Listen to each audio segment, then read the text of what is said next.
before, how did you guys overlap at all at sniper school or anything? You were both. No, not sniper school. No. You guys know a lot of the same people, right? Well, it's a small community. Yeah. Small. I mean, I think when I graduated sniper school in 2000, I remember the instructor saying something like there was 106 certified snipers in the Marine Corps. Now there's a lot. Yeah, there's a lot more now. There's a lot more now, but at the time it was the courses were so damn hard. What year is it? It was 2000. And I think it was more attrition was the mission back then. Attrition was the mission, yeah. You know, and if you made it through, if you saw, so when I was a young Marine, I saw a guy with the hawk's tooth, I would look at that dude like, holy fuck, because that's a rare cat right there. Mm-hmm. And so when I got mine, I was so proud of that damn thing. You know, because I used to look at those guys like, damn. You know, I know how, well, I didn't know, I heard how hard it was to be one. But now, I don't know, JD could speak to this better, but I think that they used to get rid of so many people. I think they got pressured to change the curriculum up a little bit more. To, hey, train these guys instead of getting rid of them, you know, and which I think is good. Now, don't lower the standards because you're gonna get kids killed, but train them, man. Don't just say, "Oh, fuck you, you're done." Train them. Yeah, and I think that's what we're doing now, and I think it's a good thing. 100% politics should be hands off when it comes to the defense and our training and special operations and shit like that. There have been cases of mismanagement and shit like that, of course, people getting a little bit out of hand. But yet and still, I believe in attrition is the mission because you are the end all be all when it comes to an official representative of this nation past enemy lines. Yeah. And you have no one there to your aid because you are the furthest advanced representative. So you guess what? You're by yourself. And who else would you feel comfortable and trustworthy enough to go against all odds than someone that you purposely trained against all odds and they still came out on top? Yeah, that's right. Attrition is the mission. So in other words, my job is to make you quit, son of a bitch, but you didn't. So this is someone I put my trust in to go represent me by themselves. Absolutely right. You know, I think we came away from that. We did come away from that, and that's the way it was. But man, we just were not. I mean, like I told JD and I were talking, the class before me graduated 2 dudes, man. You know, 2 dudes out of what? What did you say? like 25 probably. 20, I think that was usually a course. 20, 25. You guys are talking about the sniper. I don't know much. I was just grown. Like how long is it? The course. So when I went through, it was 9 weeks. Is it still the same? When I think it's longer now. When I went through, I think it was 10 weeks. Could have been longer. I don't know. I know they made it a little shorter than when I went. And That's like, just 13 weeks. I don't know. Every I think week, it's shorter. like a certain thing, like kind of boot camp, like a phase or anything? Yeah, they have different phases, you know, because they got to progress the training and the assessments, you Make know. sure you're there. Yeah, and everything is a curriculum, and the curriculum's been agreed upon to a level so high. You know, all that shit is on paper, literally, day to day. Absolutely. Your minute to minute, hour to hour is accounted for. You know, everything is spelled out. Chow, how much, when, exercise time, and a lot of people sleep on Marines, but we're some of the most disciplined motherfuckers when it comes to our profession. Yep. You know, the standards that we adhere to when it comes to training and, you know, consistency and professionalism. And snipers alone, just snipers, those, we take that shit real serious. It's our life. It's like a cult, man. Yeah, it is a cult. You know? And it's one that you fucking earn, blood, sweat, and tears. Exactly. Yeah, that's why we treat it that valuable. way. Very valuable. Just think about that. It's like the Marine Corps, just in general, is like a proud, you know, military organization. Then within that, you got the snipers. So that, I mean, I can only imagine. Smaller factions, yeah. Yeah, dude, that's dope. Very small faction. So what, Paul? What'd you do? So kind of lead it up. What'd you do before the sniper school? You were a machine gunner, right? You want to talk a little about that? Man, when I came in, I didn't want to be a machine. Well, I didn't even know what a machine gunner was, right? I just knew I wanted to be infantry. So I went to school of infantry, and I see these dudes. Like, where you from, Louisiana? No. Where you from? Alabama. I'm Where you from from? Kansas City, Missouri. Kansas City. You from Kansas City? You gonna be a machine gun, boy. Oh, man. Like, God, Pick that how.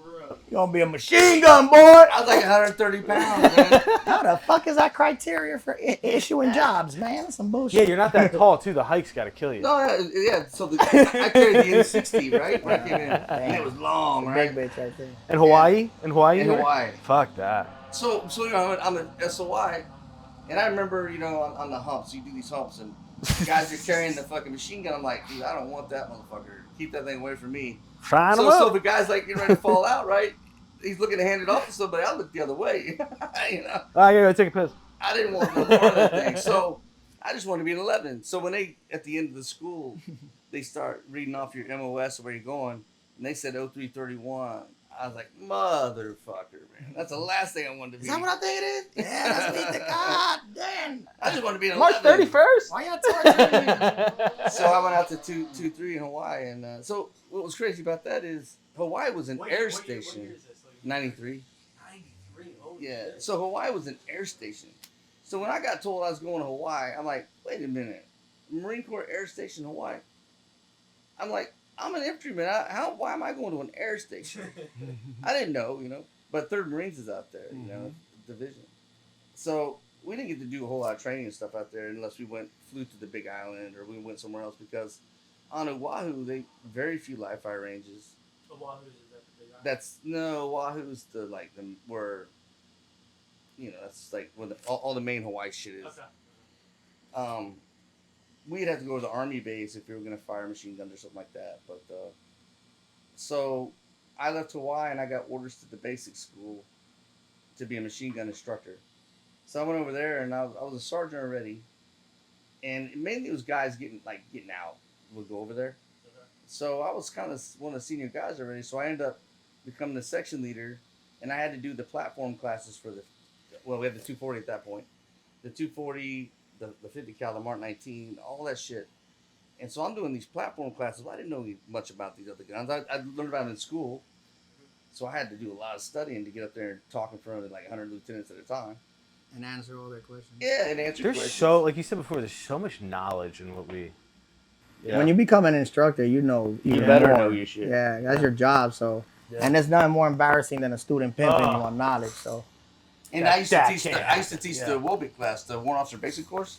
Okay. Bro, that was tough because, well, that's not how it's supposed to be. I'm like, Oh, they sir, challenge I everything. understand, but More on. this is what the instructor group tells me I have to teach. You know. Well, that ain't how it is. You know, you'd always hear that. I'm like, thank you, I get it, sir.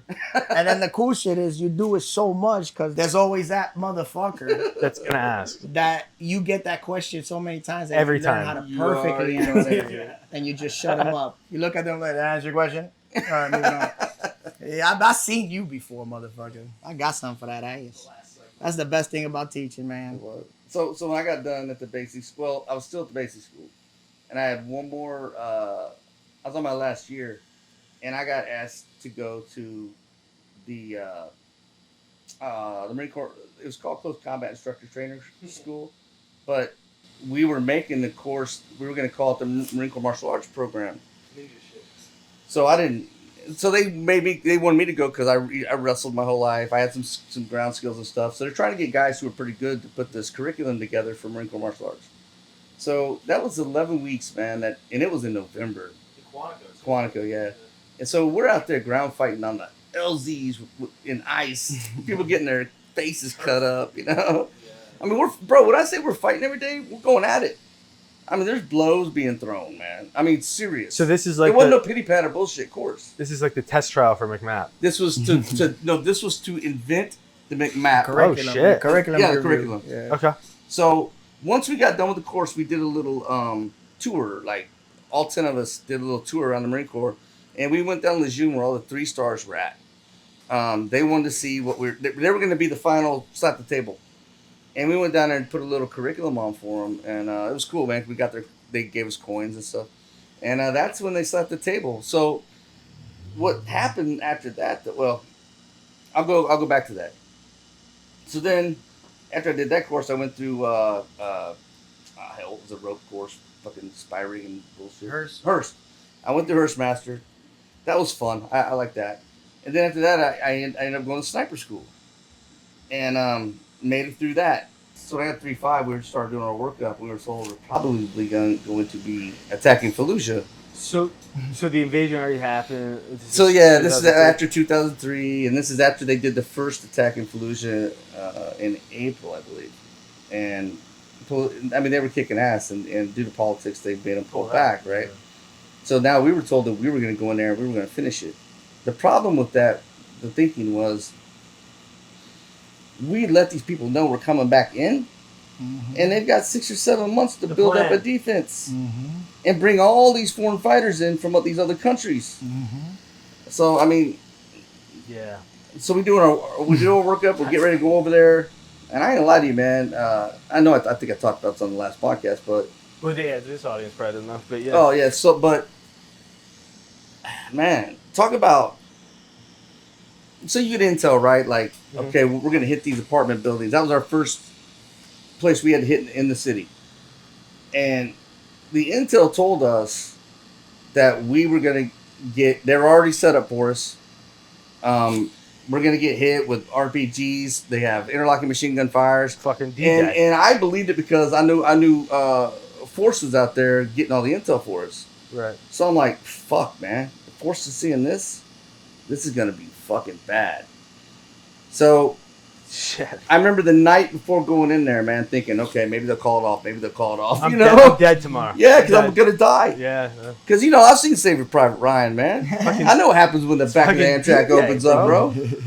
And so, so now we're rolling down the road. Like when you're down what? In an Amtrak. Yeah. So in an Amtrak or in a Hilo, guys are smoking and joking and bullshitting. Bromatera, now ain't nobody saying a fucking word. Everybody had that feeling in their gut, that fear feeling, right? That scared feeling. Everybody had that, bro. And here I am, I'm fucking in charge. I can't look like a bitch to my boys. So I gotta hide my fucking fear a little bit. So I'm thinking we're gonna get out there and they're gonna open up that fucking back of that Amtrak and we're gonna get fucking mowed down like goddamn Saving Private Ryan. That's the feeling I had. Can you imagine going through beaching? Yeah, that's fucking crazy. That's the fear that we had. Now it didn't happen, but the fear that we had that it was gonna happen in our mind was fucked. I mean, it really messed with us. Absolute worst. That's what you prepared. Yeah, I really thought I was going to die within an hour. I'm like, I might. And you accepted it. If I get lucky, I won't die right away. Because they've had so much time to plan this. So we get there, bro. The only shots being fired was from us. There was nothing there. I mean, a damn, young kids could have took over those apartment buildings, But the fear we had going in there was crazy. You just fucking deeper. Now that was November 9th. November 10th, we were rolling through the Jolan district, which was the headquarters of Al Qaeda in Iraq. That's in Falluja, and that's when we started taking our casualties, bro. Oh, brother. What would you say? Falluja was a fucking nightmare. From the intel to what the actual. I think the intel was correct. But the way we thought they would fight was wrong. We thought it'd be a street fight. It wasn't. It was scarier than that. It was face-to-face. They're waiting machine guns inside those houses in the very back rooms to draw you in. They're going to kill that first Marine, and they know we're not going to leave them.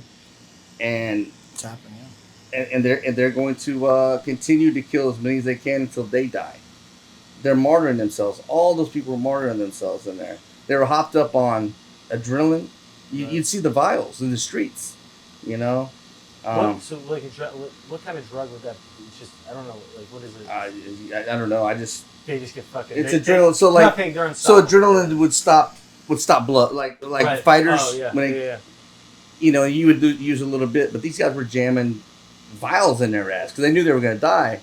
And what happened? What that would do for them was. I remember shooting guys with these little 5.56 green tips, which suck. Yeah. 8-10 times, and the guy's still coming at you on fire. His brain's hanging out because we threw Molotov cocktails in the room. He's firing a fucking AK at us. He's dead. He's dead already. He just doesn't know it. I shot a dude with a motherfucker sat down and smoked a cigarette, waiting for us to pick his ass up. Shot through his lungs. Motherfucker had a hole right here, but he's sitting down the curl of it. I'm not running. I'm hurt. Yeah. Like, but you're smoking. They do some crazy shit, man. The Middle East is a fucking. It ain't like the movies. No, Never they ain't is. like the movies. Ain't like the movies at all. Damn, so the fucking so the Al Qaeda all fucking hopped up on fucking. Yeah, it wasn't just Al Qaeda though, man. So Yeah, so it's there all was different foreign fighters from Czech- everywhere. Yeah. So we ended up going into a house, and I mean this is a daily. Now think about this. This is a daily occurrence, man. Where we're going to these houses and these guys are waiting there with machine guns, aimed at our faces because they know we got plates on our fucking chests. Mm-hmm. And adapting. So one time when one of my kids got killed, Chris Alsberger, he put up for the Medal of Honor and ended up getting knocked down to the Navy Cross. But for a fight, he actually survived. Mm. And then a month later, we're going into a. So there's these courtyards, right? They got the big walls, and then you go into the courtyard, and then you go into the house. Right. Well, when we went into the courtyard, there was a machine gun set up in the kitchen window. And started just fucking strafing us. Well, Chris got hit in the plate, turned him, and we didn't have side sappings those days. Mm. And he got shot through the heart, died right away. He was a Mexican guy. Loved this fucking kid, such a respectful young man. And when we put him up into the Humvee, all his blood drained out, and he was just green. Mm. And I don't want that to be my last thing I see him, but. Because I've got pictures of him too. Right. But that was the last thing I saw of him, man. I put him in the Get rid of Humvee. that, yeah. God. But anyway, Yeah. so other guys got shot up too, and one guy got shot through the Kevlar, right? Goes- And you know the yellow shit, it was like all Fiberglass. like this, Yeah. you know? Sting. I thought it was kind of funny, but at the time it wasn't. It was scary as fuck. But I've never seen anyone go catatonic before. Yeah. And this young man was a saw gunner, and he's clutching his saw, clutching it. And I'm like, bro, and I'm the platoon sergeant. I'm already almost combat ineffective. I lost so many guys. How many? Well, right at that point, I've only had 3 get killed, but it's the guys who got shot and had to be sent home. Sent home. Yeah. Mhm. What do You say? know? Like a squad, bro. Oh, and more than a squad, for Yeah. sure. Yeah. I didn't have 2 full squads, Fuck. you know? Fuck. So That shit was real, man. it was bad, dude. Yeah, People yeah. don't realize it was bad over there. It's a nightmare. Yeah. But this kid's clutching his saw, and I'm like, bro, I need you. Are you okay? Talk to me. When I say pale white, bro, I've never seen nobody that pale white before. Not even an Irish dude. Pale white. Hey. Hey, bro, tell me. Like, all the blood was gone Yeah. That. out of his face, and he couldn't talk. So I'm like, take him. I can't. He's not there. It's not him. He's a show right now.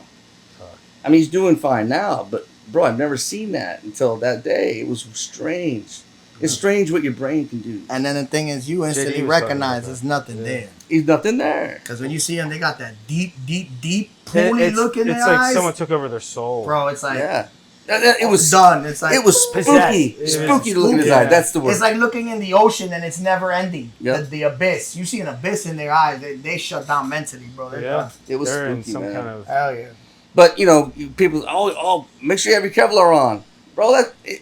That Kevlar would not have saved anybody's ass if it would have went through the Yeah. Kevlar into it. Just missed his You don't gotta skull. remind Go the back to the motherfucker to wear fucking his clerk's office, PPE. motherfucker. Right. Once you seen a few motherfuckers hit the meat grinder, no one gotta Yeah. remind you to wear your shit. You're like, Yeah, that's hey, right. let me get your plate. You ain't gonna Hey, wear give me that. another plate. I did that on in 1-2 on my first one. I got caught on the way home. They're doing like a. There was a saw gunner Mhm. in Afghanistan, and Sergeant G, who came over and relieved Hayden that you got rid of. Oh, fucking God. They found so I was a saw gunner, and I wanted a lighter load.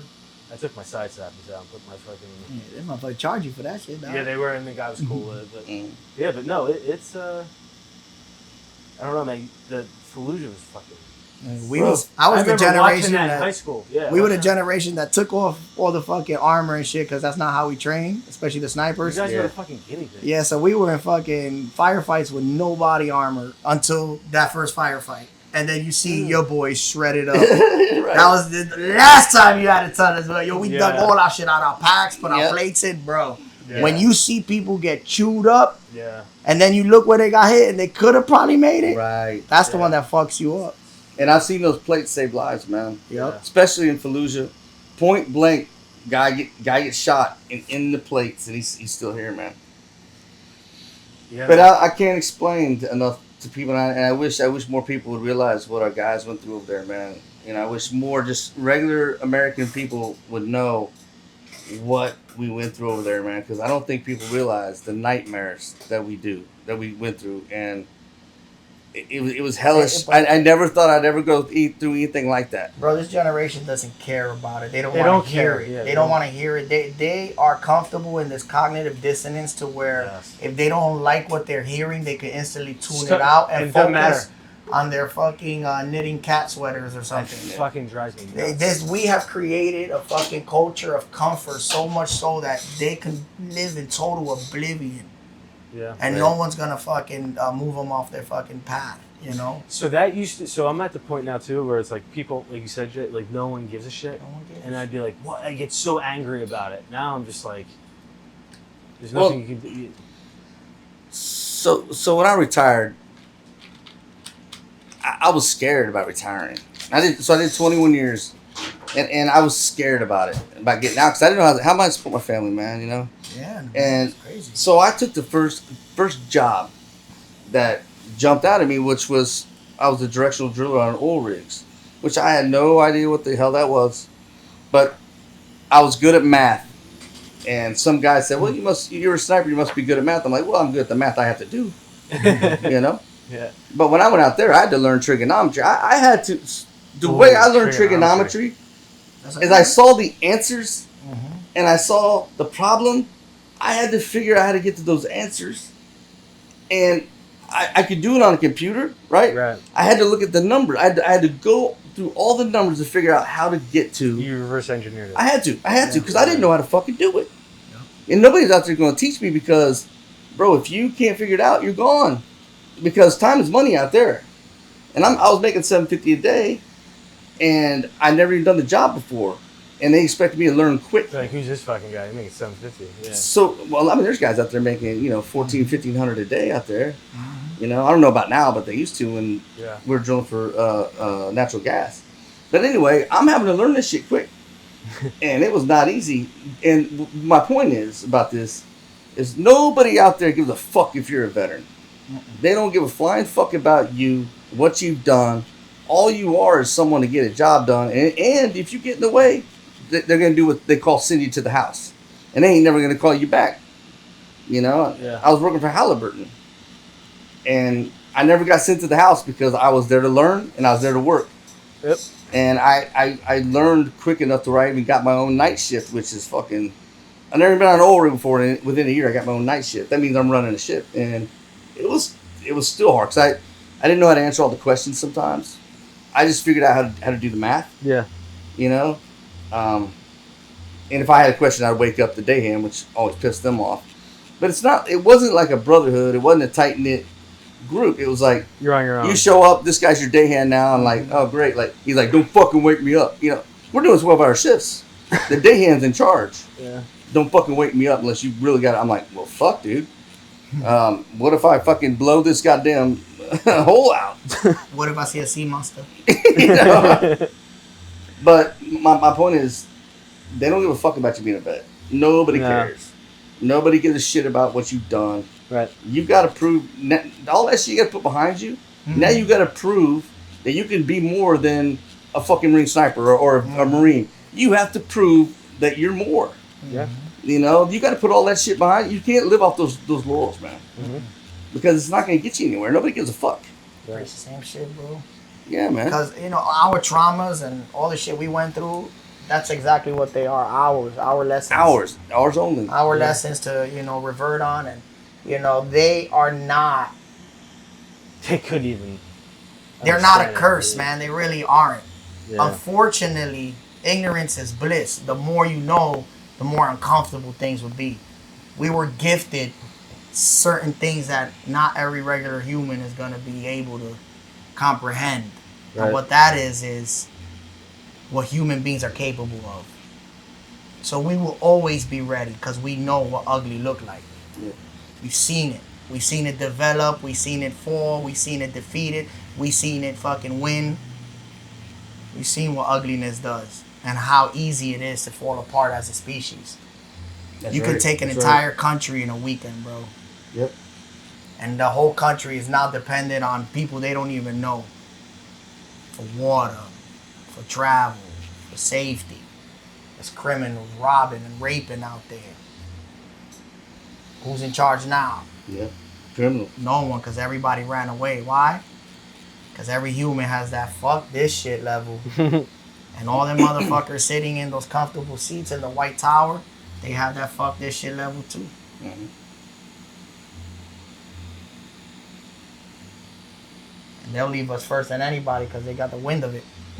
They knew before, yeah. Yeah, they're like, oh, shit's about to go down. That's how Pelosi making money. That's getting ready to say the same thing. Her and her husband. Mm-hmm. We bought stocks in life rafts. Whoa, what's going on? Yeah, no shit. You better be worried when that comes down. They bought fucking life rafts. Colonel Manning was our battalion commander once. Yeah, he's our battalion good commander. dude. And I get a call. I'm sitting in a bar in Texas, man. I get a call out of nowhere, and I see it on his phone. I'm like, what the hell? Like, what's up, boss? He's awesome. And he goes, hey, I heard you out on oil rigs. How you like it? I said, I fucking hate it. I'm doing math. Yeah. I said, but I'm making a lot of money. And he goes, money and everything. He goes, I could use you at Syscom, and I could use your experience. And he started telling me how much I would get started getting paid. And I'm like, boss, ain't no fucking way. Ain't no way. And then he's like, look, the money will come. Just come and get come and get your foot in the door. Well, I said yes. And finally, after like 3 times, I said yes. I thought I was going to be a trainer, like a SME, right? Right. Oh, no, son. I get there, said, oh, yeah, so you're going to be a logistician, but you're going to be an intern for 3 years. And, oh, by the way, you need to have a college degree within 3 years. I never thought I'd ever go to college. I hated high school. I graduated high school with a 1.75 because the school bored the shit out of me. I didn't. Boring, yeah. I didn't like it. I'd rather be out hunting or something like that. And so I ended up going to college. I didn't want to, but I ended up going. I ended up liking it a lot, man. I ended up graduating magna cum laude. Well, you're it's just easy. mature, and you had like an Yeah, I got a degree in business administration. dope. I got a 3.7, and I went on and started doing masters. And school was easy. How long did it take you to get your head on? 2 years because I already had a lot of credits from Cool. the Marine Corps. They honored a lot of stuff that like Yeah, that's all. advanced courses, like leadership courses and stuff. But I still had to take all the business administration classes, finance classes, all that stuff, which is not easy, man. No. Not easy. Microeconomics, macroeconomics, what, It counting. was tough, bro. But I enjoyed myself in college, man. What college was it? I went to it's called Averett University. It's down Southern Virginia. The only time I ever actually went to the college was when I graduated and walked. I did a satellite there on base in Quantico Sick. with a cohort. It was great. Yeah. All of us went through it together. It was great. And that you had to get the degree to where you're at now, right? Yeah. What Yes. you do? So now, yeah. I'm a full up round. That's what they call it, full up round logistician. Let's just say I'm doing the job. I don't understand all of it. It's so much, but I love the job because, man, I feel like I'm still in the fight, and I'm doing what I can for the Marines. I don't make a whole lot of decisions, but the decisions that I make, I take serious because those are decisions that are going to affect Marines when they go. Because I'm putting the new sniper rifle out, so I actually do get a lot of people that are above me say, well, how do you feel about this? And I'll tell them, and I like that because I know if I was out in the fleet, I wouldn't want to be carrying this. Like one of them was, should we make him carry this big, punch rod? I'm like, guys, no, that makes no sense. Yeah. Nobody's ever going to carry that. But these people don't know, right? It's beautiful though. So see, these are some of the questions you get, Yeah, you got someone that actually did the work and been on the ground. and I'm the only one. Because a lot of times they'll go to the schoolhouse and get guys, But I'm the only. Schoolhouse is what? The sniper schoolhouse. But I'm the only one at Syscom that's really Well, I've been a sniper, but really done real shit. There's a few, like my boss Mike, but he's a major. Another good guy, but it is nice to be asked those questions because I know that it's gonna help the guys. So I feel like I'm still in the fight, and I feel good about it. And that's why I'm motivated about doing the job every day. And it's hard, it's a lot. I get overwhelmed, but it's for them, man. It's for them. Paul was my gunny as a boot, and he was our gunny doing all this logistics shit. And you hated it. You maybe you took it over for Bass at that time. Well, so Bass. So I was never a company gunny before. Okay. So Bass, I show up. This guy's got like folders, neat. Former drill. He's a former hat, right? And I never have got long hats, man. That's just not how I am. I'm not that way. I'm a laid back guy, man. You know, I'm not a yeller. You know. And he's so organized, dude, with all these folders and shit. I'm like, bro, and I'm taking over for him. I'm like, I will never make in this job. You know, I'm gonna suck right away. Yeah, so I'm intimidated by the you know how he has everything laid out. So the company, I'm taking over Bravo company, and they're out in the field, and so I'm like, yeah, they say, hey, you want to go out there? I'm like, yeah, I want to go out there. So this time they're like, our new gunnery sergeant's coming out in the boot. They're like, he's a Falluja veteran, sniper, 2 Purple Hearts, and we're all like, oh. How the hell did you guys even know that shit? You know how things travel. Snitching on you, man. Yeah. So you're coming out. This is funny. So I go out there. Now, mind you, I was in 3-5. We went through Falluja, and I heard her doing mount. I'm like, yes. 'Cause I knew we were getting ready to go to Afghanistan. 2009. Yeah. I can't wait to see how these guys are doing this stuff because I kind of got some opinions on the old, you know, how they teach mount because it's a lot of bullshit. You know, this shit don't really happen that way when shit's going down. So I kind of wanted to maybe interject some, you know, hey, try this, try that type thing. I go out there, and I show up, and there's a lieutenant as our CO. I'm like, okay. His name is Lieutenant Valley. Great dude. We keep contact this day. And I'm like, all right. And the first sergeant, great guy too. He's junior to me in time and service, but he was a air winger, so he's, you know, he got promoted for me. So he's senior time and grade and all that. I don't know. I was actually a gunny. He was first sergeant. And but he was cool too. But he was a hat. You know how I feel about him.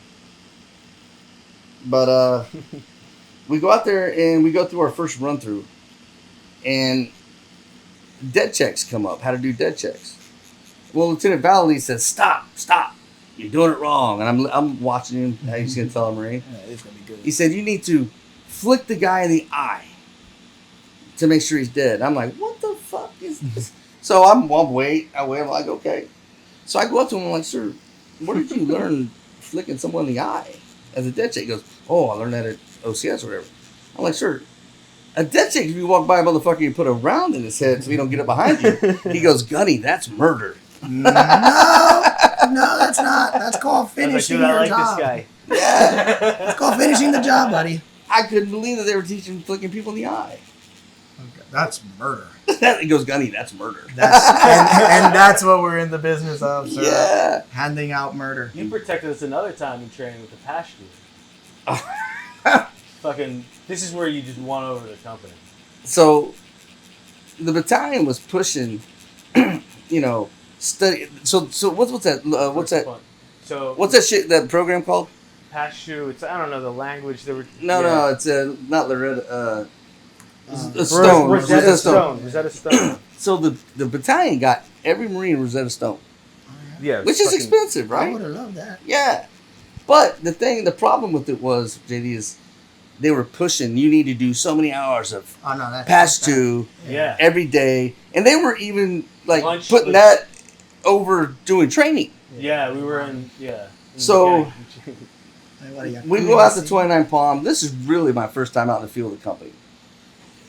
We go out to 29 Palms and we get there, you know, you get the turtle pissing stories and all those briefs, right? The desert tortoise. Yeah. So now we go as a company out behind, we're at Camp Wilson out behind the fucking shacks. And the CO talks, you know. half cans. He talks and then the first sergeant talks. and he's talking about, hey, make sure you study your past you while you're out here. Your past two. Right? 1 month we're going to Musa. And we're getting ready to go to fucking Afghanistan. Yeah, So now it's my turn to talk. So I raised my M4 in the air. I said, listen, if you want to fucking make it home, you can listen to all the past due shit. That's fine. But you better learn how to fucking use this motherfucker right here. Bro. You said Showed that in up front of and everybody. everybody. That's thirsty shit. But you know what? That's where it's like you won the company over right there. Fuck all this past two shit. That's really what I said. I said, you want to come home? You better fucking learn how to use this. Oh, that was so great. He hated that. Everybody cheering.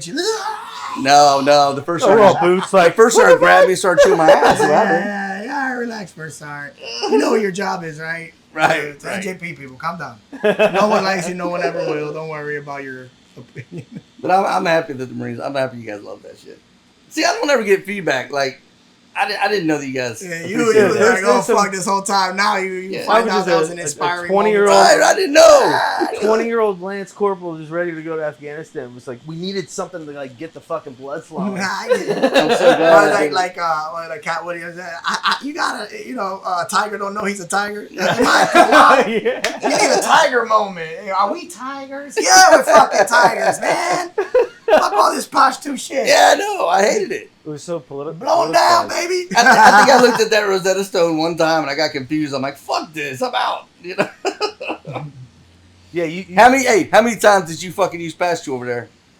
never. This many fucking times. That's what I'm telling people. Never. I said, look, if you're gonna talk to people, you're gonna have a fucking interpreter. Trust me. Yeah, I've done this game before. yeah. Well, You were at that time they were doing Iraq deployments, but they were all kind of like playing video games and fucking chilling. They were just kind of doing like hanging out at big bases. And then fucking you came in, you were like the first one that's like Falluja, because all of us were like, we want to get that combat action ribbon as a boot. that, We heard about Iraq. chasing those ribbons, getting killed, dude. Yeah. Fuck that. But as a young boot, Yeah, I know. I totally understand. I totally understand. I've been there, bro. I understand. That's the only way you can be for that. Yeah. Mhm. So when you came in and started like saying shit like that, everyone was just fucking gravitating, and you never yelled at people. I was never a yeller. You don't have to yell to lead. Yeah. You just have. You know what? You show We the had a lot of guys yellers, respect. too. Yeah. You show the guys respect. You treat them like men. You don't need to yell. Yeah. I never liked that. That's why I don't like hats, bro. Never liked hats.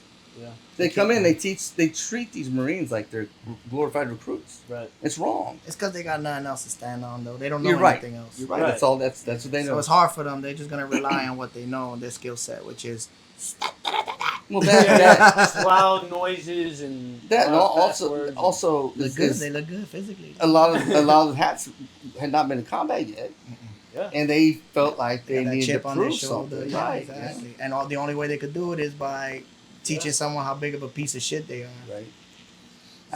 JD, I know you'll agree with this. I don't remember the group it was, but we were doing a barbecue out there by the barracks, and it was like a pretty cool party. It was like they had a band and shit out there. I don't know if you remember, but I was grilling for the company, and this is before I really spoke to a lot of the Marines or anything. And like 5 or 6 guys came, and they'd been drinking obviously, came up, and they said, hey, Gunny, man, we've been wanting to ask you. I'm like, what's up, Jim? What's going on? We all want to know what. And they're like, some of those medals you have with V's and shit. How the fuck did you? I'm like, and I told him, I said, I was doing shit I probably shouldn't have been doing. And I told him, I said, look, and this is when I had to talk to these guys. I said, look, That's how curious you were, because we knew we were going to Afghanistan. I We were trying yeah. to get I said, guys, look, I don't want you to, and I know that you do because I used to as well. I don't want you to look at this What do you do as a young? and be like, I want that. I don't want you to chase that because Yep. let me tell you what this is. This is nothing but a fucking sad story on my chest. Right. And they're like, what do you mean? I was like, well, look at this deployment ribbon. It's got a fucking silver star on it. That means I've been a fucking away from my family that much. So I went through a lot of the ribbons. I'm like, it's a sad story on my chest, man. And I understand you want it because I've been there and I wanted them too. That's how I got But I'm going to tell you something. Don't be a ribbon chaser, guys, because it will kill you. Do not be in a hurry to get killed because, trust me, it'll happen probably anyway. Mhm. Don't be in a hurry. Yeah. Yeah. Yeah, that's yeah.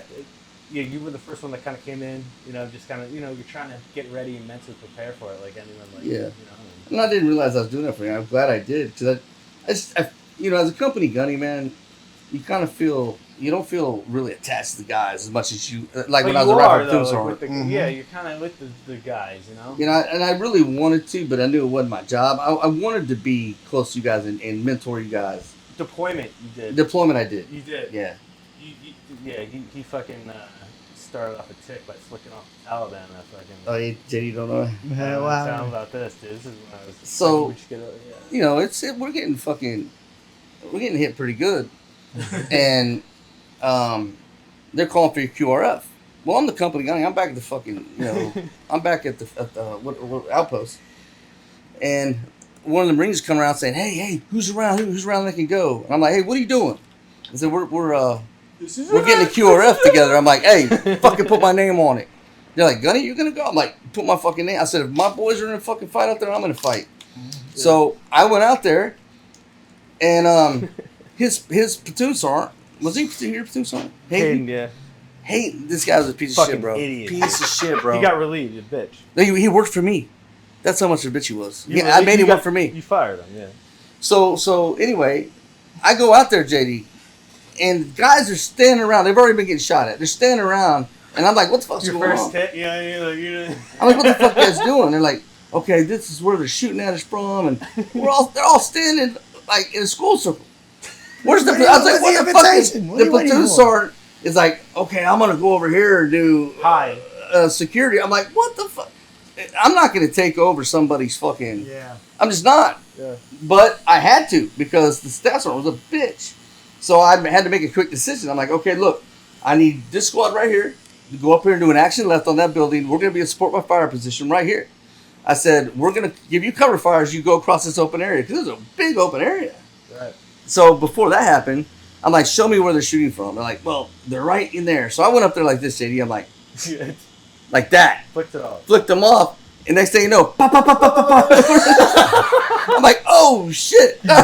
Moment of contact. Dude, meanwhile, we have probably 16 fresh boots that never even fucking... The machine gun starts going off, bro. And I'm out there doing this. Yeah.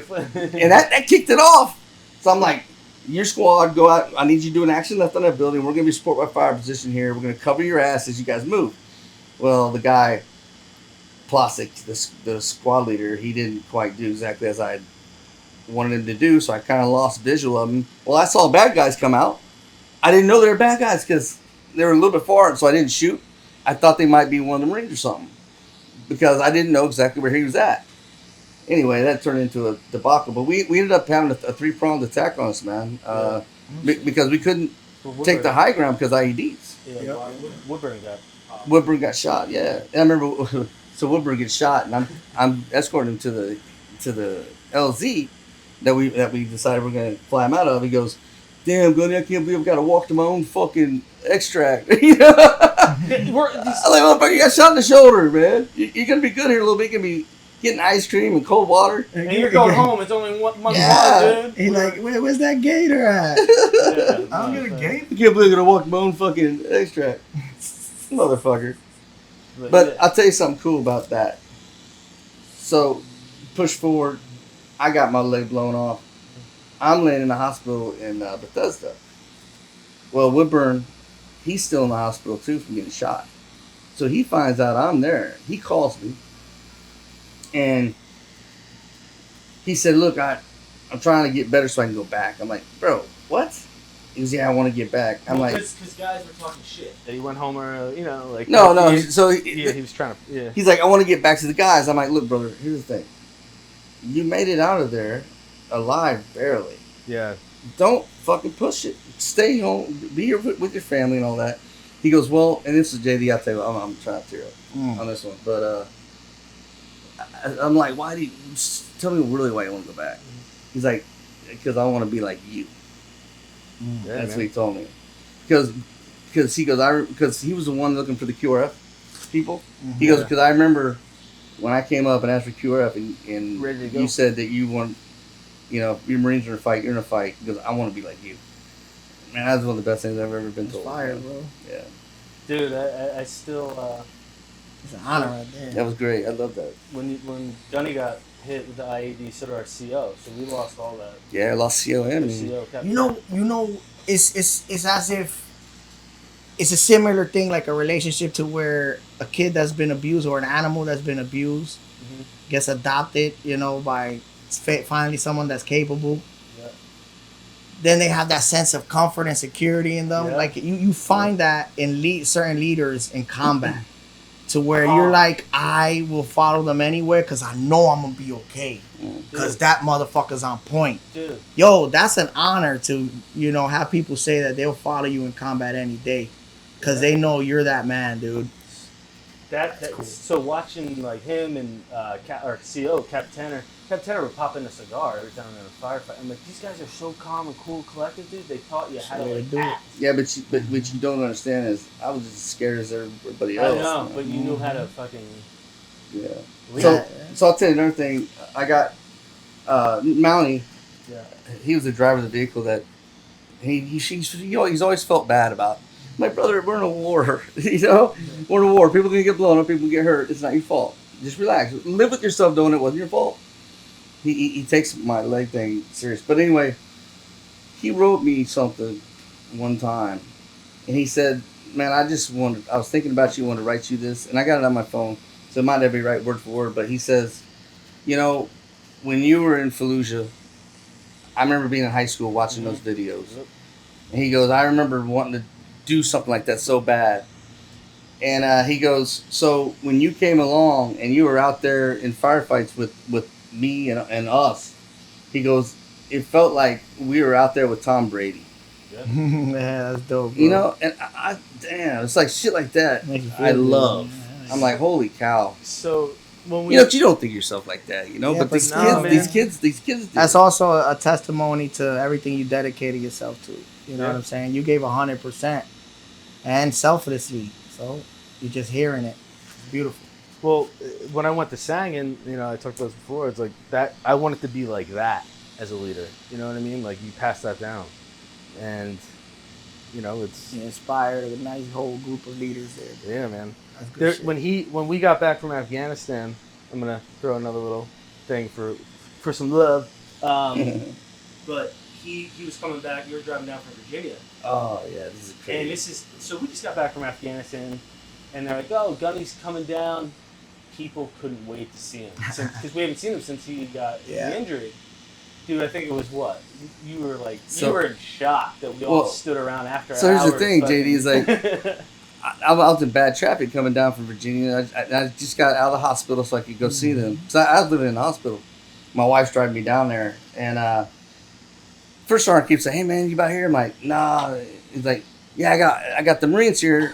Well, now it's like 1900, and I'm like, I'm sure that they've gone home by then.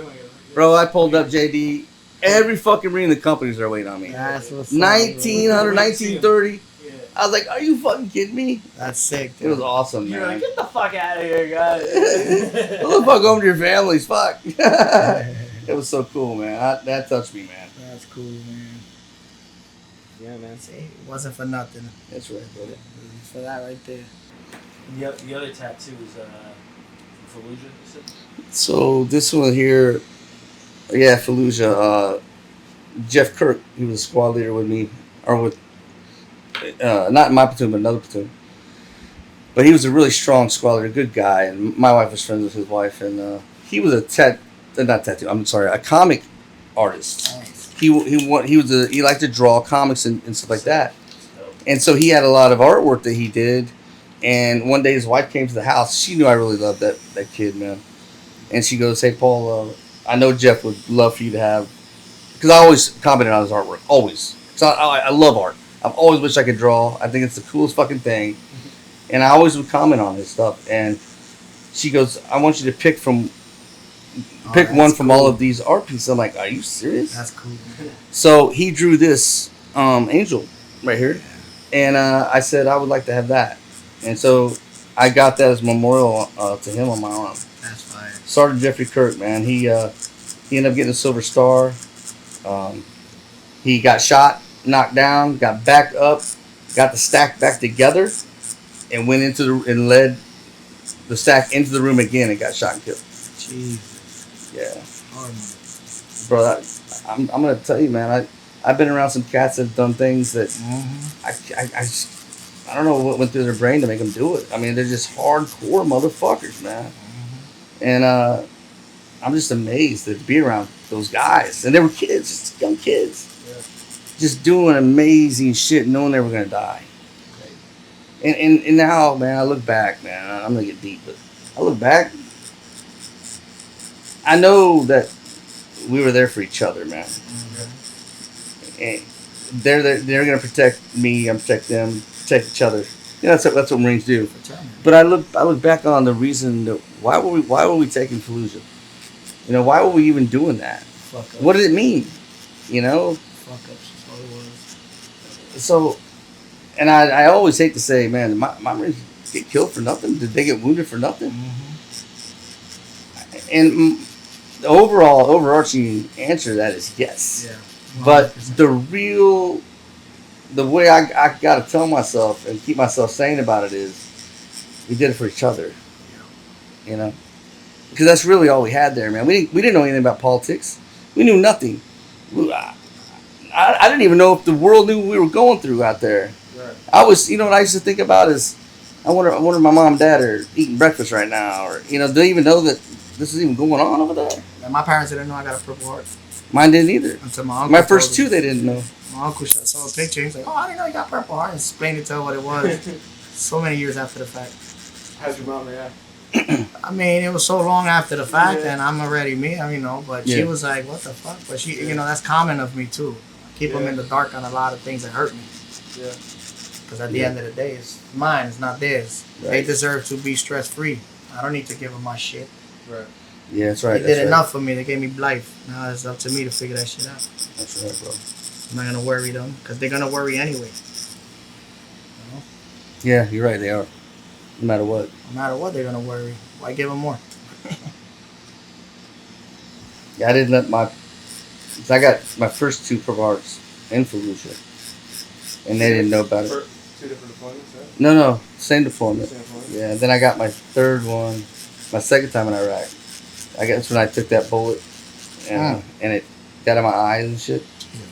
I was in a bad firefight, bro. Get this nigga away from the window. I know, right? I know. And then this is my fourth one, but I since got one rescinded because I didn't believe that it was, it was a fucking, I got cut by some shrapnel, and my thing is guys die and lose limbs to get these medals, and here I got a fucking cut on my arm from shrapnel. I had to rescind it. I didn't want it, and I didn't know if you could do it. So Colonel Manning helped me get rescinded.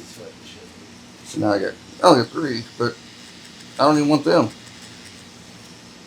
And I think I told you on the podcast, JD probably don't know, but I was in the hospital, and the Commandant and Sergeant Major Kent, Sergeant Major Marine Corps at the time, came in, and Sergeant Major starts reading the warrant in lieu of 4th award. And the Commandant says, "Well, hold on, Sergeant Major." He goes, "Son, this is your 4th Purple Heart?" I'm like, "Unfortunately, yes, sir." And he goes, "Son, I shouldn't allow you to deploy after 3. And he goes, "Son, I want you to know something." You ain't going back. He goes, "I want you to know something." I'm like, "Yes, sir." He goes, You have the most Purple Hearts of any Marine in OIF and OEF. Damn, son. I said, I'm not sure that's something to be proud of. Everybody look at Purple Heart. Purple Heart. No, that means I got hit. Yeah. I'm supposed to get hit. I got hit. And he told me. I'm up. They see me. I'm down. They saw me. They hit me. I used to get teased all the time, man. About that. Because I had 3 when I went into 1-2. Yeah. And they're like, damn, Gunny, you know what that bob and weave? That's what the Sergeant Major told me, man. Hey, you don't know how to run a zigzags, man? What the fuck? You got an alligator with it. Oh, man. I know, man. I always used to catch hell. I just laugh. Like it. Oh, shit. It's all fun, man.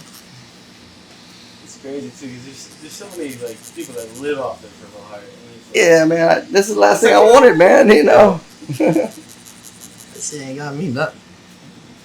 Yeah, and that really don't get you much. Hey, look, I got hit, guys. You know what it gets you? You got to buy a $50 fucking medal. Yeah, no shit, bro. That thing's 50 bones, man. They send you the Christmas ornaments, or Oh yeah, I get those. cheap ass ornaments. Yeah. That's okay. So snipers always just like they like to talk about their, man, I shot this guy this fall, whatever, whatever, dude. Me, I like to tell the stories where I fucked up, because those are funny ones. Those are the best ones. Yeah. So I'm on this post. I'm in a place called Amaria in Iraq, and I got I had M48-3, and there were these two warehouses, probably about, I don't know, man, really close, like 350, 400 yards out. And they used to come between these two warehouses, and they would pop out, shoot RPG, and then fucking bounce out. But what would happen is, before they would pop the RPG, they'd always have a spotter. Well, we recognize that that's what they're doing. Yep. And so I talked to the CEO of the company I was supporting. I said, look, next spotter I see, if he stands too long there looking at us, I'm popping him. He's like, please do. I'll do that. I'm just letting you know. Because I'm tired of getting shot at with fucking RPGs. So, this is happening quite a bit. So, I go up on post, and there's this Lance Corporal, man. He's like, Donnie, I want to watch you shoot somebody. I said, well, it'll probably happen today, so come on up. I said, you got some binos? Because everybody else would be, off on patrol, or they'd be down getting some rest refit. I'm always up there watching. You're in the sniper platoon now? Well, I was a sniper platoon sergeant, but I had what I called my headquarters team. Okay. I would go out as well and support wherever we needed support. But there's only 3 teams besides me. Yeah, we get exhausted. The missions are back to back every day. It doesn't stop. I would go out too, and I had missions all the time. And so I told this kid, I'm like, yeah, it'd probably be today, so come on up with me, man. Well, so I got my 40 fucking sandbagged in on post, and I here comes a fucking spot. I'm like, hey, you got your eyes on that guy? He's like, yeah, I'm getting ready to pop him. Boom! I mean, all day long, man. There's a pole out there. I would just make sure I'm on every other day. I'd hit that pole in the morning,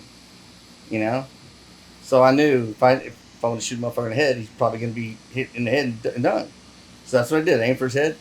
I shot the motherfucker and ran away. I said, what the fuck? He goes, Gunny, you missed. I'm like, I don't fucking miss. What? And so I'm looking. I test my scope. Is it fucking loose? I'm looking at everything. I'm like, what in the fuck happened? Well, did I crack my bedding? So I hate that. One of the first things you teach pigs, man, when you're training them, is barrel clearance. What is it? Barrel clearance. Yeah. So I look up there, I shot through a sandbag, bro. Talking about embarrassing. And I told that Lance Corporal, I said, hey man, this was between me and you, don't tell anybody about this. Turn around, alright, cool. Hey, I know. I said, don't tell anybody about this one, alright? The underground Lance Corporal. About that. Yeah. That was fucking embarrassing. Hey, somebody's watching that dude's fucking ass though. Because he should have had a hole in his head. I always figured if I miss somebody, it's because he was meant to live. There's the reason why. That's right. I always figure, I'm good enough. So if he ain't died now, you motherfucker. Jay, did you ever have something like that, like you zeroed in or something that on deployment? You're like, fuck. Shit happens, so right? many times. Yeah, so many. Oh, so had a time in Bahgdad, taking Bahgdad. We're on I'm on this like 30 plus fucking story building. Shit, it's a skyscraper. It was like a building on top of a building. And, everybody's looting. Getting up there was shit. We had to, basically fight into that street because everybody's robbing all the banks and fucking coming out of it with fucking piles of cash in their arms and shit. And so we get up to the top of this building and provide some fucking sniper supports, like the tallest building there. Really fucking high, like higher than what we weren't even able to support our guys. That's how high we were. So we're looking into the city. Now we're looking deep into the city, and all chaos is breaking loose. People are getting robbed, fucking raped, all that shit. We're witnessing all this shit through the binos, and we see this group of fucking guys terrorizing this neighborhood. Motherfucker had like a feline tracksuit on, like a mobster. And as soon as I saw that, coordinated feline tracksuit, I said, "Look at this gang banging ass motherfucker here." And he's got a knife in his waistband and like a Tabuk AK-47, like a Draco. Mm-hmm. And I'm like, fuck it, I'm gonna drop this guy. I take a shot, nothing. My spotter, Jesse, at that time, he's like, no impact, no idea. Like, cool, I take another shot, nothing. No splash, no nothing, no impact, no idea. We lased it. That's where, the distance we were shooting, I forgot what it was, but, we lased it. So I'm going off of that data, that dope. Mm-hmm.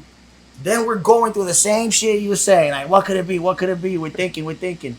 Then I say, real quick, find me something I could shoot at on the other side of the building, the same distance. I'm going to do a quick battlefield 0. Yep. See if maybe we banged the guns around and they fucked up and our shit is jacked up, right? So they found a water tank opposite of the target on the other side of the building. And it's like right in that fucking range. So I start shooting at the water tank. And I figure I'm mad high on the water tank. Because I'm moving my reticle down. And I finally move my reticle down, I hit, and you see the water pouring out of the water tank. Shit. And I was like so high, and I realized, holy shit, we're so high, I didn't factor in angle. That's what I thought. Yeah. The whole time. I'm Angle. like, and it was that. So once I dialed in, right at that shit, I dialed that battle 0, that shit right there. Yeah. Swung that motherfucker back around, 5 foot, feet ISO, took a shot. Hit that motherfucker, hit kidneys, because you could see that shit pouring out. Yeah. And the shit is, they didn't know where it came from. Because it was so high and quite some distance. They started shooting up the neighborhood, trying to get them out the middle of the street, and we're shooting them down. Yeah. They're like, ah! Yeah. Just try to, They had no idea where the shit was coming from. It was hilarious, dude. Watching them go crazy, and you're just there comfortable in a nest like, you fucking idiots. That fucking angle's a bitch, man. That angle was a motherfucker. First time I had to consider that in combat. Blew my Anything mind. over 30 degrees. Yeah. Blew my mind. I was like, I knew Yeah. Is there something you look at in the screening? Like when you said you guys do screening, right?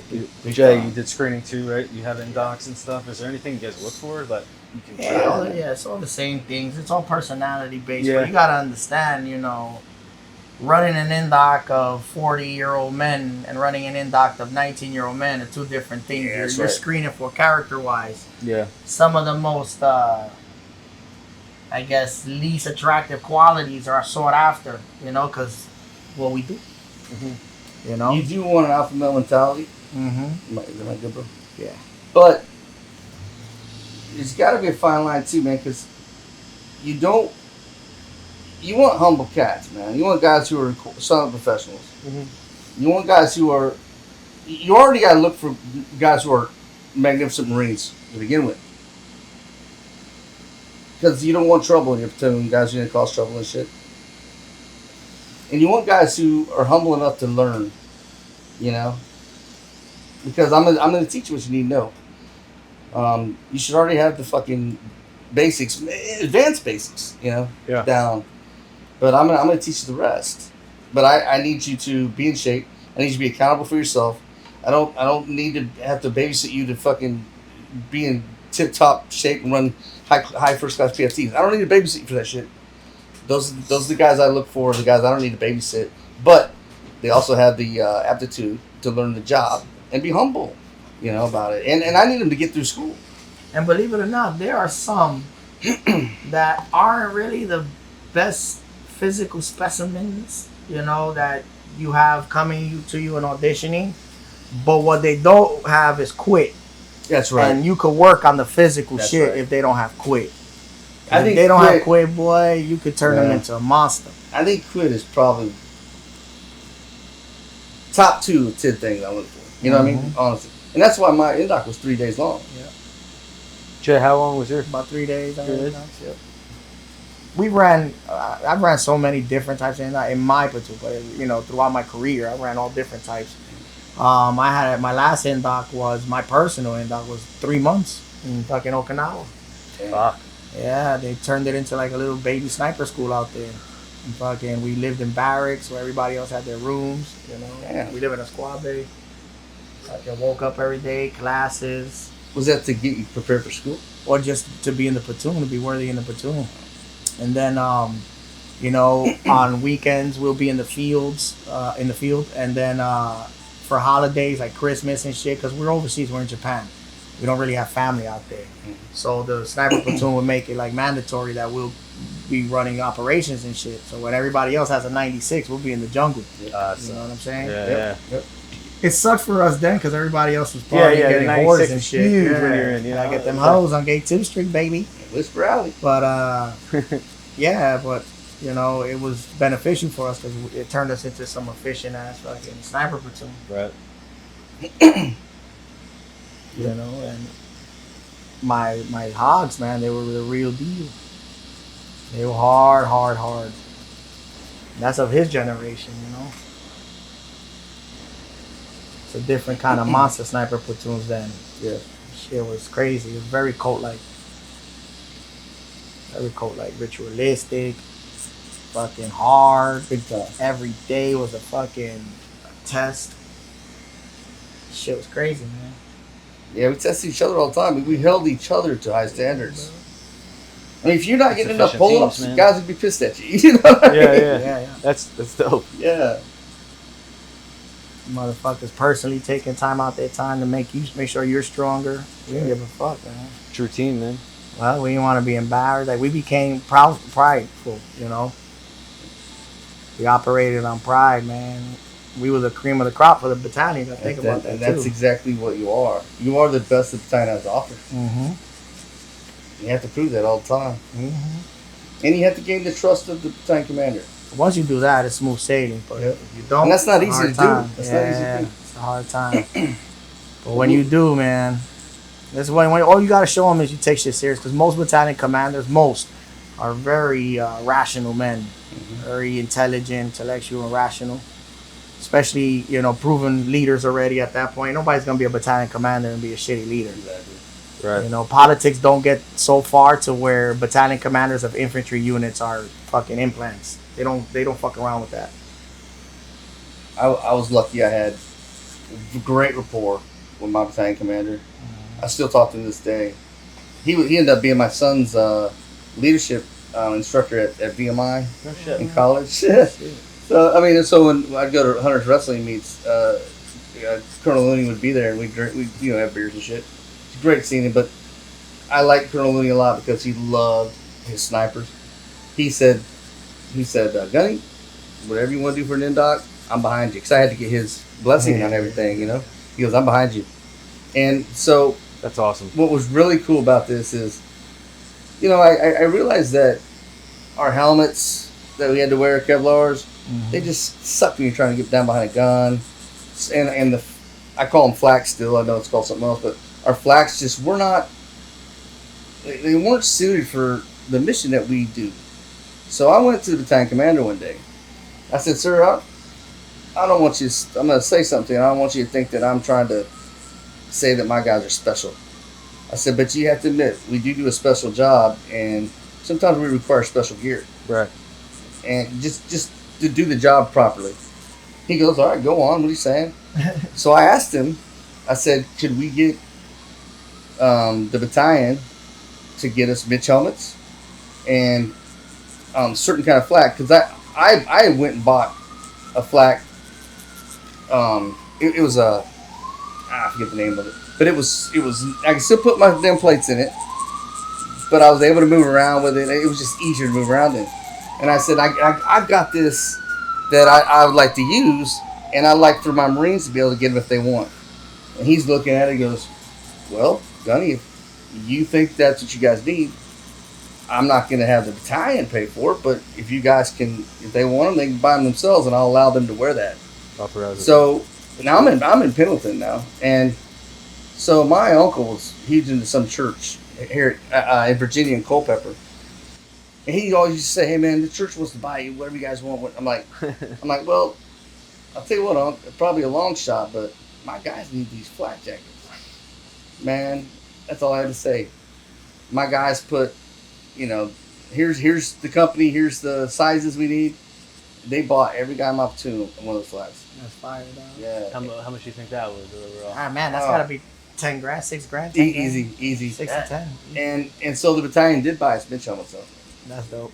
They were awesome. So you know, having that rapport with the battalion commander like that helped a lot, getting those kind of things. And when it came to missions in Iraq, Yeah, I didn't have to beg and plead and borrow. Don't put me in a water tower, please. Yeah, oh, right.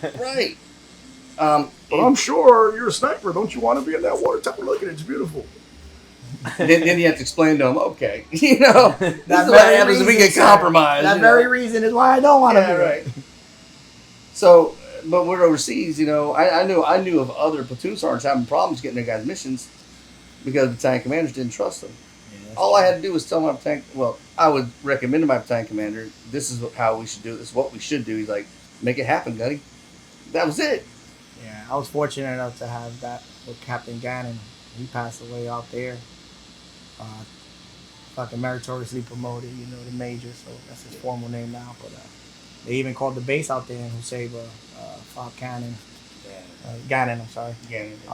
Yeah, but that motherfucker, I had that same rapport with him, and it was that same relationship. You tell me what's best for you. Yeah. You're the subject duty expert.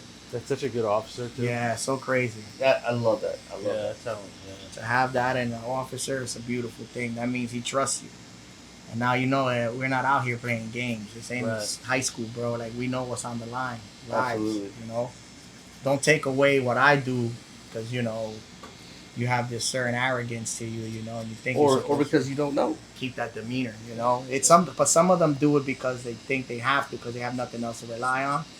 So they revert to that arrogance almost, you know, that you can never see me question myself and all this. So when, you know, That the answer's thing. right there with a salty ass fucking staff NCO, you know what I mean? Mm-hmm. Answer's right there if you just open up, because lives are on the line. This ain't about your ego.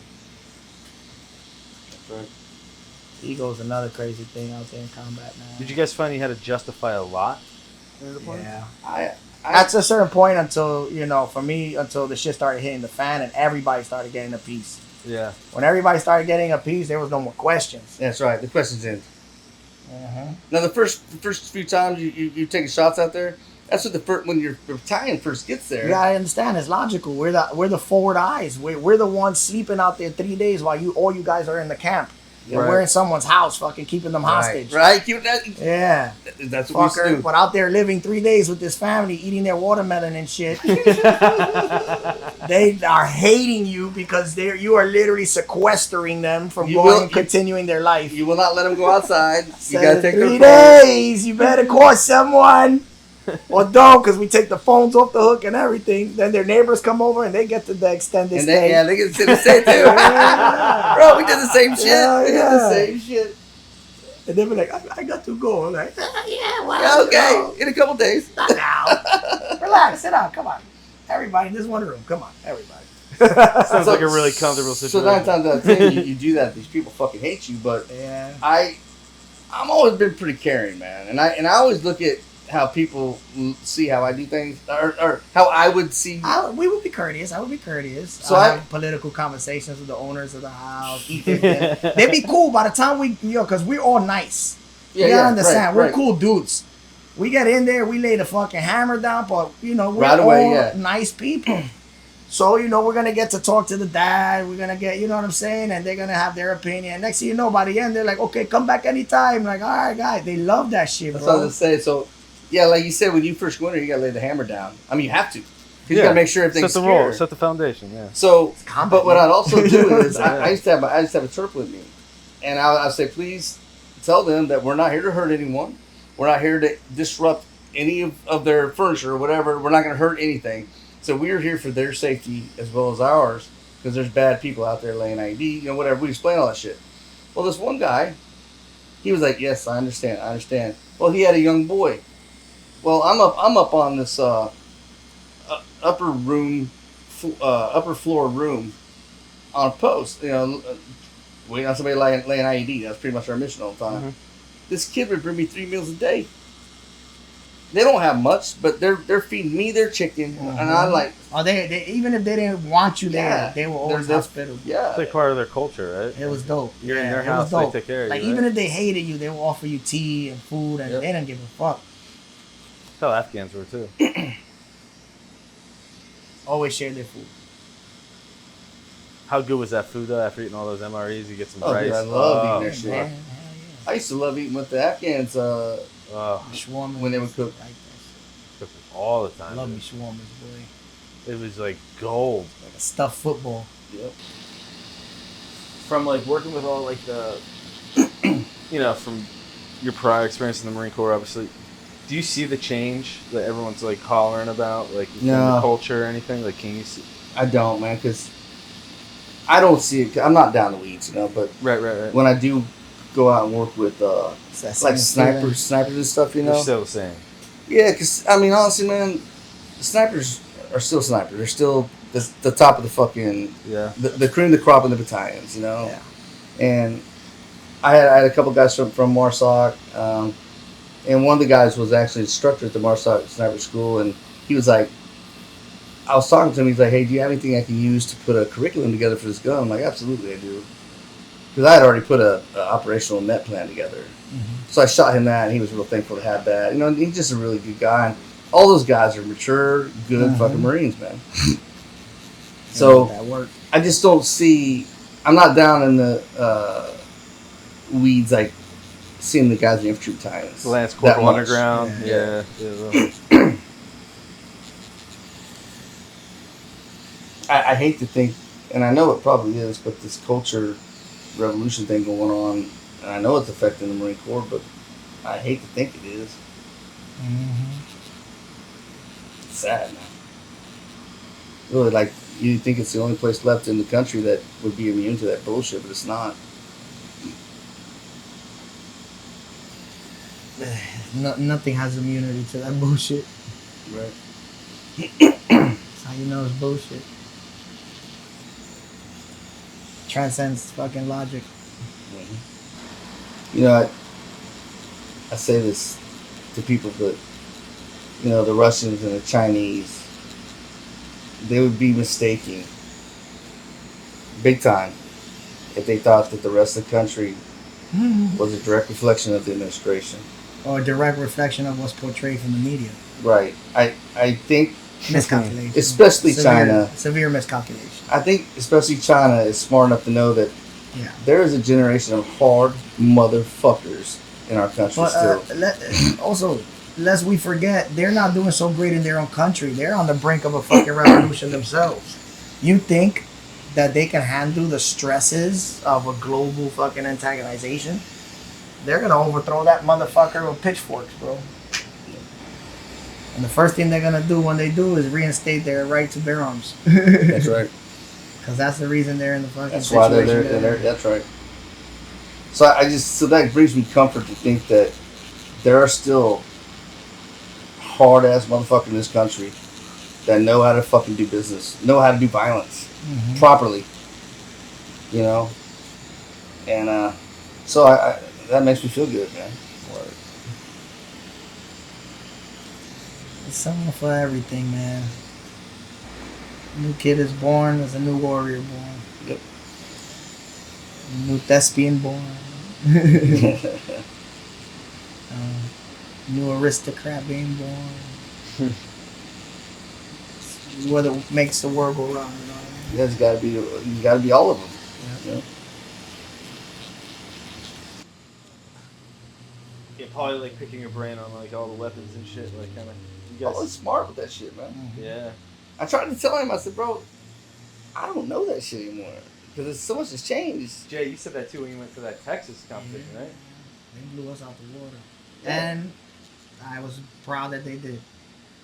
That's what's supposed to happen. That's right, bro. If they didn't, I would have been worried. Yeah, right.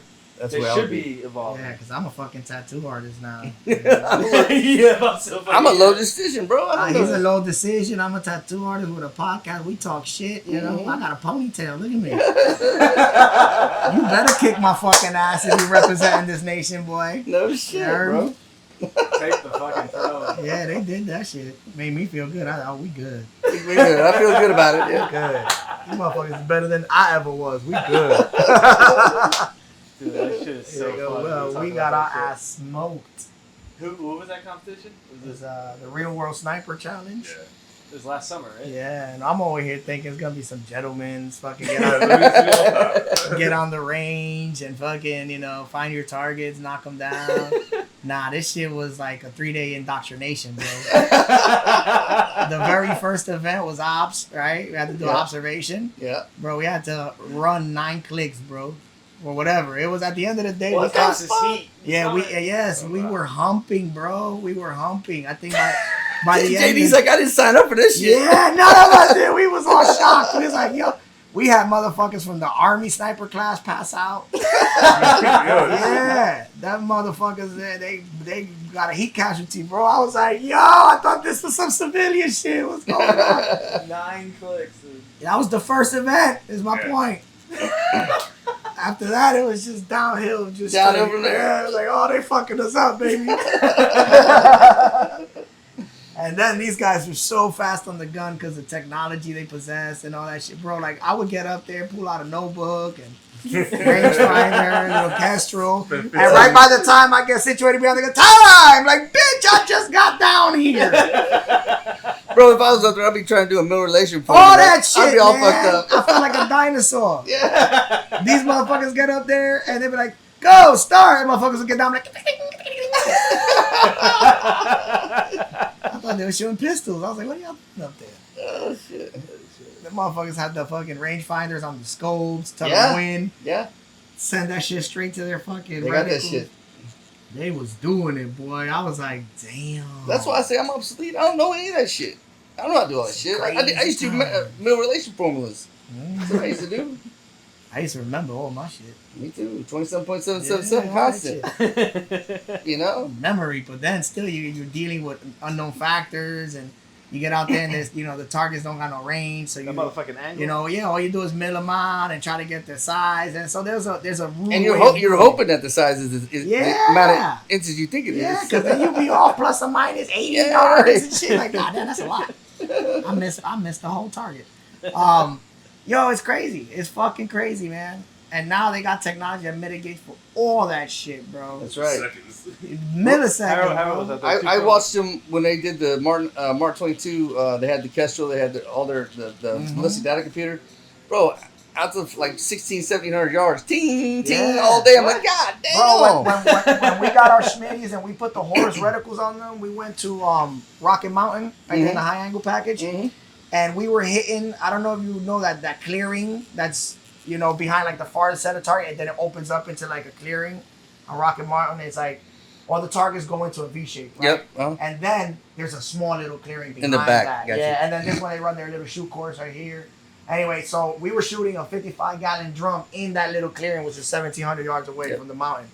That's when we first got those scopes, and the course never even seen anything like that. So we were the first ones to hit that wheel, that drum consistently out there like With that. the 308? Yeah, with a 308. That was amazing. It's because, you know, you can factor in all those fucking all that come up on the reticle. Yep. So you could even dial in plus use your reticle. That's why we were shooting fucking such distances. Wind was like a joke. Yeah, these guys are so amazing on this Mark 22 when I watched them. And I mean, also with their atmospherics now. The technology is crazy, man. those apps, those Mm-hmm. computers, those, man. They're crushing it. There's man. like actual applications that you use? Oh yeah, you can put it on your cell phone, yeah. Yeah, man. I didn't know about that, so I went to Texas and did I was on a hunting trip, but then they wanted me to go do this long range package thing Yeah. that they had like one day. Yeah. And they're doing shit. I never seen no ballistic data computer. They pulled up on their phone. Yeah. I didn't know anything about this shit. And I'm like, well, god damn, this is easy. We were using the predecessor to all that called A-Trag on the old school Palm Pilots. I Yep, remember I those. remember the pine plots. Yeah, that's when we started doing all that calculation shit.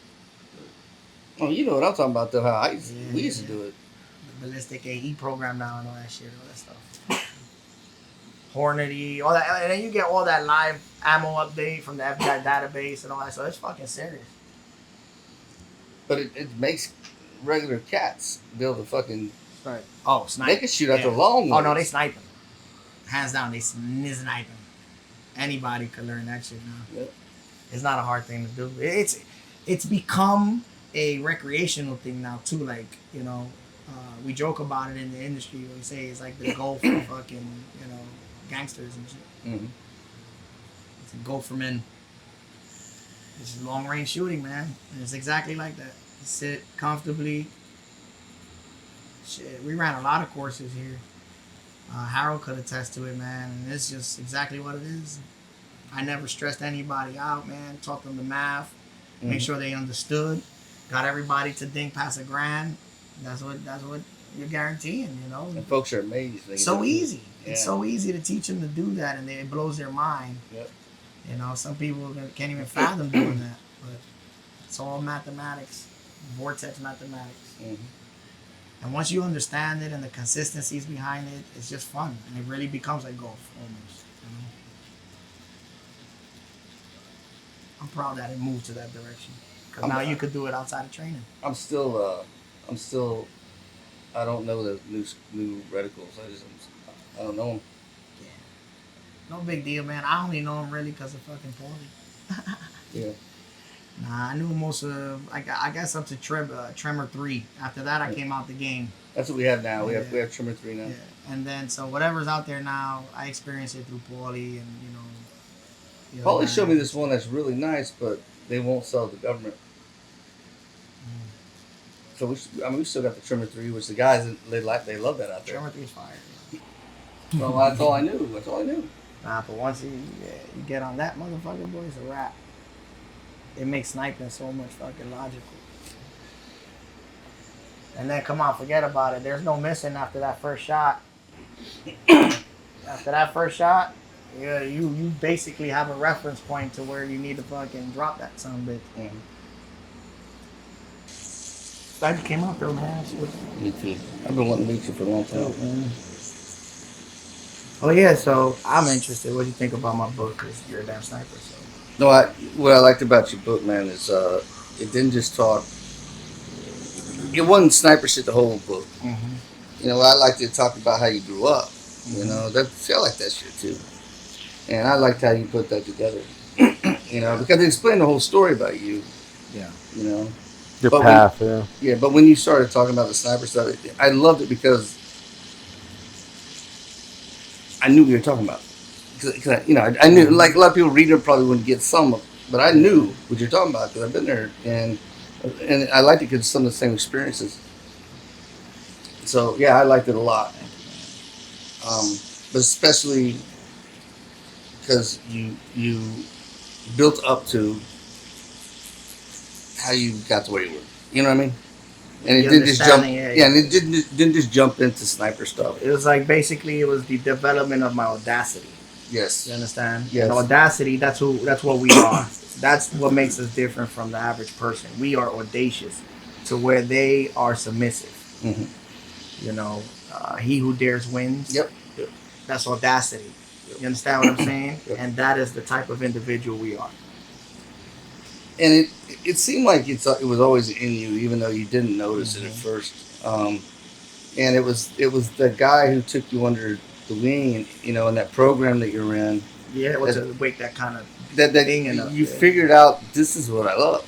It's interesting you say that because that is not. I don't see that occurring out here anymore. Those little programs, mentorships, to where you could teach kids, how to be responsible and disciplined, and I haven't seen programs like that. They'd be big ones. And that's bad because from reading your book, that's what saved you, man. It did. From getting your ass in a sling in trouble out here, It gave me another outlet. Yep. But something to exercise that audacity and that aggression. But from your book though, I also wonder, like, what if you did end up going to that art school? Yeah, and I always wondered that too. What would have been different? Yep. Which I don't think anything would have been different. Now, if you ask me, at this point, I feel like everything was meant to be. Yeah, that's right. Especially that. I really like when you talk about the program and those old recon Marines. How they mentored you guys. I'll tell you, that probably saved not just you, but many kids, man. Kind of woke you up to a certain reality not a lot of people address. Mm-hmm. And plus, we were seeking it too. You know what I'm saying? You could lead a horse to water. Right. And we were, like I said, we were that type of individual. We were born to be that because Well, that's you were what appealed seeking. to us. You were know? seeking something, but you Yeah. didn't know what you were seeking until you got into Exactly. that. The experience, and you're like, Right. wow, that does something to me. Yep. You know what I mean? Because you already liked adrenaline, and you Mhm. skate. You know, you already liked all that adrenaline stuff, and then you finally got it harnessed in that group, in that program. You know, when you talk about you learned how to do 5-paragraph orders, stuff like that in that program, it harnessed that. It did. It also, it also made getting into the military not a foreign thing to me. Right. Yeah. To where it helped me excel. That was fucking cool. That same thing happened to me, going to military school and then going in the Marines and then fucking form school. It was like this boot camp.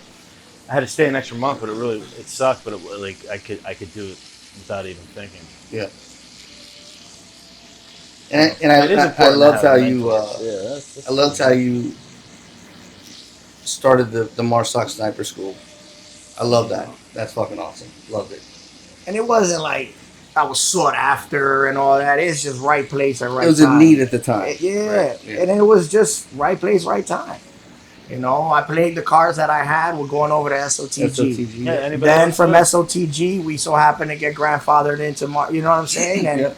I proved myself enough to, start that shit. But it wasn't just me. It was like a whole fucking squad of the baddest fucking snipers that I've ever met, bro.